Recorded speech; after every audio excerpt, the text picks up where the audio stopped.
I guess to start this off with a question that would give everyone a little bit of background about you other than what I just said is someone said, hey, I'd like to hear a little bit about Tim Kennedy upbringing and what led him to enlist. Oh, man. Go, Tim. I grew up in Central California, rural California. When I say I'm from California, people are like, oh, man, you like, you're Hollywood? I was like, no. Like, do you surf? And I was like, dude, I speak Spanish. I argue with Mexicans. I ride horses. And that's all there is to do where I'm from. It's beautiful there, but it's very rural. It was like an hour-long drive from my folks' place to the supermarket. So, you know, I was like the Christian version of a Boy Scout or Royal Ranger, and grew up hunting and shooting. And I don't know, pretty normal kind of rural kid. Like there's a lot of, like the Marcus Luttrells and Chris Kyles, like they're from Texas, and it seems like a pretty natural thing. As a decent athlete, I wrestled and always wanted that next thing, that next challenge. And so I was in college. I was fighting. I just won the ECC. It was like I fought Jason Miller, Ryan Chacon. Anyways, it was like Dennis Kang was in the tournament. It was an 8-man, 185 tournament. Chuck Liddell was in my corner. Matt Hughes was the ref. And it was for 3 fights in one night. And won that, which ranked me in the top 10 in the world. And that was like August 30th of 2001. Then September 11th happened. Watching planes fly into buildings pissed me off pretty bad. So at that time, I was a pretty bad person. I had 3 women pregnant. And within the next couple of weeks, I also found out that I had possibly contracted the HIV virus. And so I was a professional fighter in grad school, working at .com e-commerce in California. Thought I was pretty awesome. And like all revelations in life, when you're not reaching your potential, it's a stark, horrible reality. And that's what it was. It was this wake-up call that I was a piece of shit. I should be probably buried. It would have served the planet better had I just not continued consuming oxygen. So you're saying, and that trigger moment for you was when September 11th. Yeah. You saw everything that was happening and you said to yourself, man, this is what I've done with my life so far. Yep. That's pathetic. Yeah. Time to get in the game. Yep. All correct there. But I think a little bit more negative. Like I am a super nasty piece of poop. Beyond pathetic. Yeah. My dad's an amazing human. My mom's an amazing human. My sister and my brother, like even to this day, I aspire to be what they are. And then I was like, man, I'm a really bad. So I go down to the recruiter's office, and I didn't know the difference between Special Forces, Navy SEALs, Marine Recon, being a Ranger, being a Green Beret. So I went in, I was like, I thought they're all in one at the same, and I was like, I just want to, be Chuck Norris essentially. And they laughed at me. But it's when I got to the recruiter's office, when I thought I was like this awesome American, again, taking myself like, oh, I'm so cool that I'm going to go do this, like how selfless of me. And there's 2,000 people in line ahead of me, Yep. not like 1,000, not like 100, which would have been a lot. 2,000 people in rural California were like, oh man, I got to go do something. And they all beat me to it. So I'm, again, a complete piece of shit. So that was kind of like the genesis and the origin. That's what brought me to the recruiter's office. And then through the course of trying to figure out, what their ASVAB score and your GT score, being a college athlete, like what the right fit was. I wanted the fastest thing to get me behind a gun with people that wanted to kill bad people. And that's ended up being the Green Berets. Awesome. One of the things I was on a interview in England, and I was talking about the fact that America's pretty restrained in the way it handles things, but I also said that if we get pushed to a certain point, and I don't know where that point is, and you can't describe it, no one can predict it, but that's a case in point. Something happens like September 11th, and you've got 2,000 men, military-age males in rural California standing in line to go and make the ultimate sacrifice if need be. You can't forget that about America. No. You can't forget that about America. You go to Pearl Harbor, beautiful Hawaii.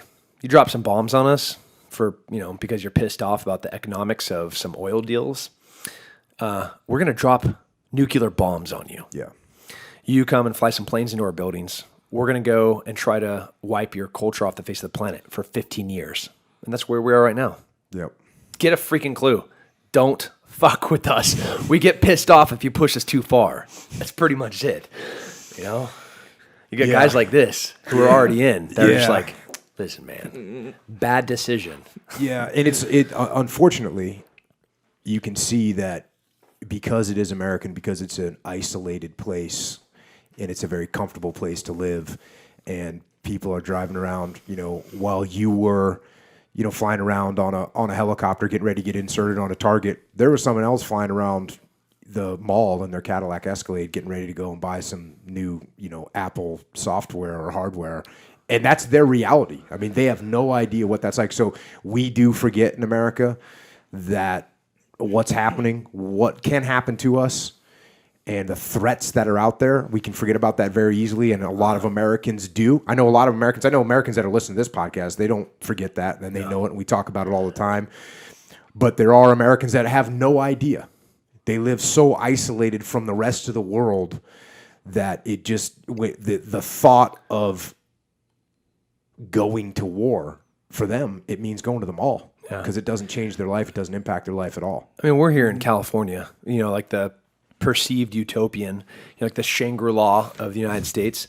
And just 2 hours north of here, you had two radicalized fanatics bring machine guns, automatic rifles or assault rifles, and start mowing people down. Yep.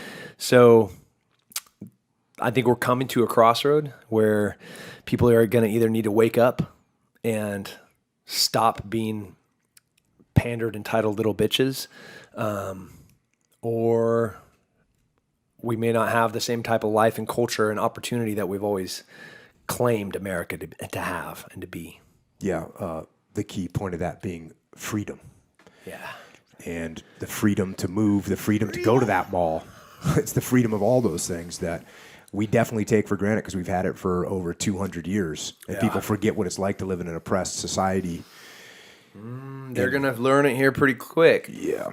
Yeah. And that's one of the best things that the military does for you is you get to travel all these other places in the world and see what the rest of the world lives like. Yeah. And I caught a little flack from the interwebs because I didn't mention that. Yeah, I know that there's other countries that are first world countries in Europe that are nice places to live too. I get that. But with that, they don't send us in the military to those places. We don't get to go to the first world countries that are all nice. We go to horrible places where there's wars happening. And so that's our impression of the world a lot of the times. And it's accurate because that's what most of the world is like. I got it. Germany's nice. Right. Right. But you said Belgium was really nice. Yeah, we said it like from the 50s until just, I don't know, about 2 months ago. We're like, oh man, they got great chocolate and cheese and coffee. When was the last time you were in Belgium, right? Pretty nice. Oh crap. They're pretty much breeding terrorists there. Yep.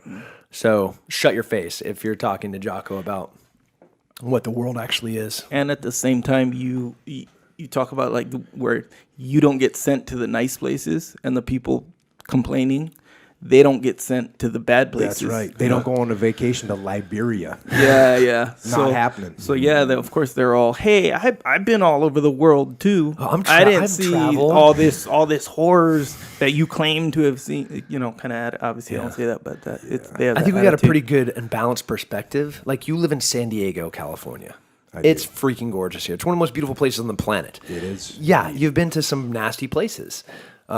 I think, and like if we're gonna be like all yin and yang and balance of life and crap, with the amount of evil that you've seen the sheer amount of beauty. You married the same woman, got a beautiful family. You've been had an amazing career, run a great company. Yeah, you saw horrible things too. But like if somebody's gonna come and talk to us about our perspective on life, and like, oh, you don't really understand. Have you spent time in France? Like, bitch, I have. First of all. Second is I'm not talking about France, even though Paris just got their ass kicked. Yeah. And then the train, which would have been like a complete massacre. Oh, that would have been a massacre. Yeah, I understand. And you don't understand until you've been with me to like Kyrgyzstan or the Paki-Afghani border. Shut your fucking face. Check. Are we allowed to cuss on here? Because Yeah. that was the F Right, word. man. Sorry. You can swear if you feel the need to. I'll try not to. When I said I was running late, as I was walking out the hotel to come here, I got like grabbed by some people and like, man, I'm getting some great feedback about your presentation yesterday. Did you know that you said fuck 18 times? And I was like, I thought it was about 10. Like, thank you. So is that a positive or negative feedback? We on one of the podcasts we talked about swearing, and we talked about it for like 17 minutes. Yeah. Because, and my basic point was I try not to swear on the podcast. The reason I try not to is because this is going to be out there forever, and my kids are going to listen to this, and other humans are going to listen to this, and so I think, man, I'm going to try not to swear. And I do swear sometimes, but I try not to. But sometimes it's needed. And I believe in the last statement, it was needed. Okay. I'm going to also try not to. Agreed. But sometimes. Nah, bro, let it You fly. put the Get it, man. exclamation mark at the end of a sentence. Sometimes it's needed. Yep. Sometimes it is. All right. Anything else on that? We're just kind of getting warmed up. I know. First question, and we're just like There was a little hate session beginning. dropping bombs at war for 15 years. Yeah, it was coming out of the gate strong.